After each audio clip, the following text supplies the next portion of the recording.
roadside assistance. A bottle of water that was frozen that I meant to put in the house before I got out and went to before I got on my flight. That bottle of water rode right with me all the way to New York. It kept me hydrated. I said one prayer and I just let it go. And I said, anything that has to happen on this highway, it's just gonna have to happen. And then I was like, oh snap, this is my story. As I was driving through Virginia, I was like, this is my story. So by the time I get to Baltimore, and I was like, okay, I had like 30 bucks in my pocket, so I only had 50, so I filled my arm. It took $20 to fill the tank up. And I said, well, before I use my last cash, let me just use my card and see if I can. And then it went through. And they told me right then and there, okay, I'm all right. I'm all right. Let's keep going. So, and then, you know, Oscar was calling, checking on me every hour on the hour. So I get to my hotel at 4 o'clock. I sleep for 3 hours. I get up, I'm dressed. He calls me at 8:30. It was canceled. What are you gonna do? I said, okay, cool.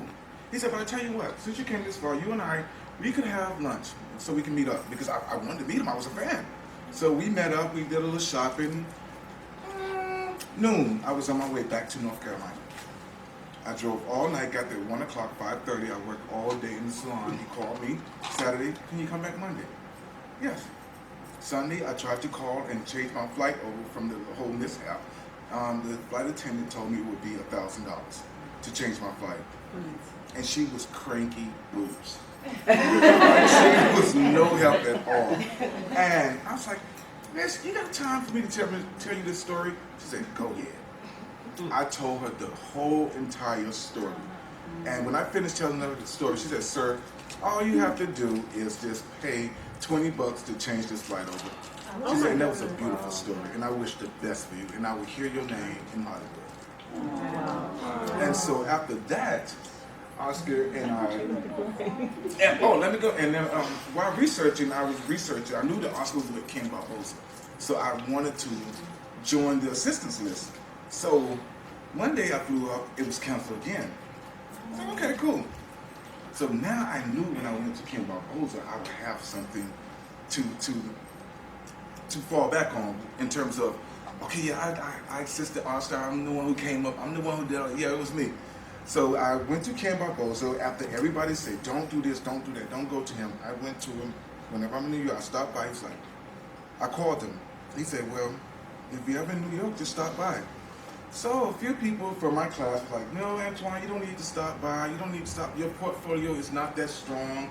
I wouldn't start by if I were you, because you only have a few pictures and they're really not that good. If it was me, I would to my portfolio is all that. I was like, I didn't care nothing about it. I took my portfolio up there, I called him, he said, come by, I showed him. He said, sure. Whenever he said, you need a lot of work, you need more experience. You need to assist more. He said, but if you're ever in New York, let me know and I can help you out.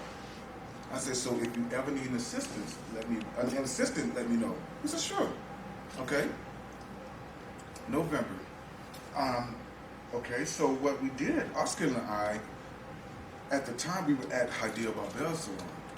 And I was like, wow, whose salon is this? He said Hadia Barbell's. She does everybody, from Star Jones to Angela Bassett, and she's now working on the Wendy Williams show. I said, wow. Oh, I like this salon. It reminds me of one back home, so I started researching her. So again, I did the same process over again.